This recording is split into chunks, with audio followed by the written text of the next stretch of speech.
अस्सलातु वस्सलाम अलैका या सय्यदी या रसूल अल्लाह, अस्सलातु वस्सलाम अलैका या सय्यदी या हबीब अल्लाह। बातें रोजाना बहुत सी चलती हैं। अब आज का दिन बड़ा अहम तरीन दिन शुरू हो गया है। मियाँ साहब सरेंडर कर गए, मियाँ साहब की बेल भी लग गई और सारा कुछ आपके सामने है। क्या ये सारा कुछ हर आम आदमी के लिए होता है, जो पाकिस्तान के लिए अपनी जान का नजराना भी पेश करता है, जो पाकिस्तान के लिए भूखा सोता भी है, जो इस मुल्क के लिए जान तक देने के लिए तैयार है, जिसका सरमाया, जिसकी औलाद, जिसका सब कुछ इस मुल्क के लिए है, क्या ये उसके लिए भी होता है? लेकिन आज के सारे मामले पर एक बात क्लियर हो गई कि आज फिर कप्तान जीत गया है।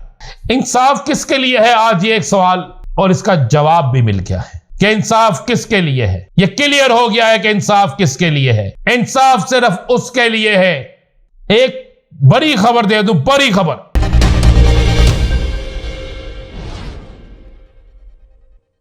तमाम सुनने वालों को मेरा सलाम। मैं हूं राना अजीम और आप देख रहे हैं राना अजीम ऑफिशियल यूट्यूब चैनल और फेसबुक पेज। बहुत पहले सुनते थे बचपन में कि शेर आता है और खा जाता है। आपको शेर की थोड़ी सी हिस्ट्री पहले बता दूं। आपको पता है कि शेर कभी शिकार नहीं करता, शेरनी शिकार करती है। शिकार हमेशा शेरनी करती है और शेरनी शिकार करने के बाद शेर को वह शिकार पेश करती है। बहुत से लोग कहते हैं और मैंने ये सुना है, ये बड़ी गहराई से पढ़ा है कि शेरनी इसलिए शिकार करती है कि शेर जब भूखा होता है तो अपने बच्चों को भी खा जाता है और शेरनी अपने बच्चों को बचाने के लिए शेर का शिकार, शेर के लिए शिकार ढूंढकर पेश करती है।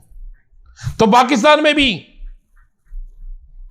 चले मैं ये नहीं कहता कि किसका निशान है इसको, वैसे मैंने ये कि मिसाल दी है, इस मिसाल को कोई मत समझे कि मैंने किसी सियासी जमात के लिए ये बात कही है और ये भी मत समझे कि ये बात किसी सियासी जमात के लिए है। दूसरा, मेरी एक मुलाकात हुई जलसे में आए हुए चंद लोगों से, तो मैंने उन्हें कहा भाई जन्नत का टिकट मिल गया, लेकिन वो तो सुना है जन्नत में तो आप मरने के बाद ही जाएंगे ना, जिंदगी में तो नहीं जाते। तो उसने कहा पाजी जी तकरीर की थी ना मियाँ साहब ने, सानू मोया ही समझो। मैंने कहा भाई हुआ क्या है? उसने कहा यार उसने अपने दुखड़े सुनाए हैं, हम तो इस सोच पे आए थे चंद लोग, बेशक हमें पैसे भी मिले हैं, लेकिन सोच ये थी कि शायद कोई ऐसा ऐलान हो जाए जिससे हम भी ये सोच सकें कि हम सुख से रह सकेंगे। तो बातें रोजाना बहुत सी चलती हैं। अब आज का दिन बड़ा अहम तरीन दिन शुरू हो गया है। मियाँ साहब सरेंडर कर गए, मियाँ साहब की बेल भी लग गई और सारा कुछ आपके सामने है। क्या ये सारा कुछ हर आम आदमी के लिए होता है? क्या ये सारा कुछ आम शहरी के लिए है? क्या ये सारी सहूलतें उस शख्स के लिए हैं जो पाकिस्तान का टैक्स होल्डर भी है, जो टैक्स अदा भी करता है, जो पाकिस्तान के लिए अपनी जान का नजराना भी पेश करता है, जो पाकिस्तान के लिए भूखा सोता भी है, जो इस मुल्क के लिए जान तक देने के लिए तैयार है, जिसका सरमाया, जिसकी औलाद, जिसका सब कुछ इस मुल्क के लिए है, क्या ये उसके लिए भी होता है? लेकिन आज के सारे मामले पर एक बात क्लियर हो गई कि आज फिर कप्तान जीत गया है। आज फिर कप्तान जीत गया है। 30 सेकंड के फासले पर एक तरफ नवाज शरीफ की पेशी, अदालत में सरेंडर, एक तरफ इलेक्शन कमीशन ने हुक्म जारी किया 2 आईजीज को कि जाओ जाके इमरान खान को लेकर आओ, पेश करो, पेश करके फर्द जुर्म आयद की जाएगी तौहीन इलेक्शन कमीशन में। तो हमें तो यह था कि आज पता लगना है कि मैदान सजना है। मैदान किसका, यानी कौन किस तरह आता है, सब कुछ होगा। करीब करीब फासला 30 सेकंड, 40 सेकंड, 50 सेकंड लगा ले, एक ही road, election commission, high court एक ही रोड पे है। लेकिन कप्तान का खौफ कह लें, कप्तान के दीगर मामलात कह लें, कप्तान के चाहने वालों की एक बड़ी फौज कह लें, वो सबके डर से आज जो हुआ वो आपके सामने है।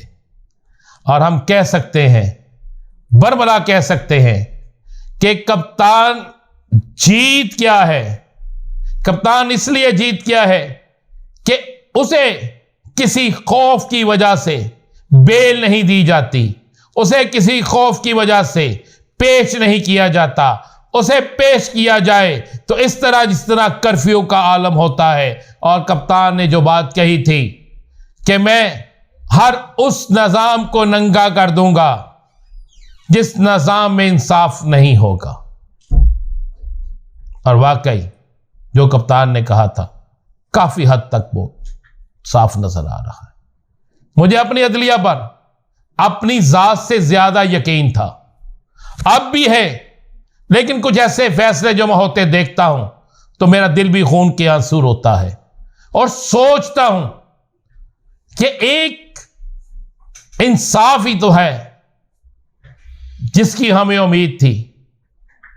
और इस इंसाफ के हवाले से कुरान मजीद में कितनी जगह क्या लिखा गया है।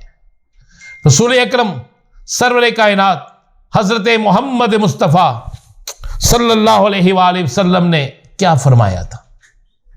आपके अरशादात, आपने जो फरमाया, आपने जो बताया, आपके सामने है। लेकिन क्या ये चीजें मुझे अगर पता है, आम शहरी को पता तो बाकियों को नहीं पता, लेकिन आज मैं फिर कहूंगा, सारे मामलात के बावजूद कप्तान जीत गया है। कप्तान फिर जीत गया है। जीत कप्तान की हुई है, कप्तान फिर जीत गया है। इंसाफ किसके लिए है, आज ये एक सवाल और इसका जवाब भी मिल गया है कि इंसाफ किसके लिए है। यह क्लियर हो गया है कि इंसाफ किसके लिए है। इंसाफ सिर्फ उसके लिए है जो इंसाफ के ईवानों में बैठकर, या मैं ये कह सकता हूं इंसाफ सिर्फ उसके लिए है जिससे बहुत से लोग डरते हैं।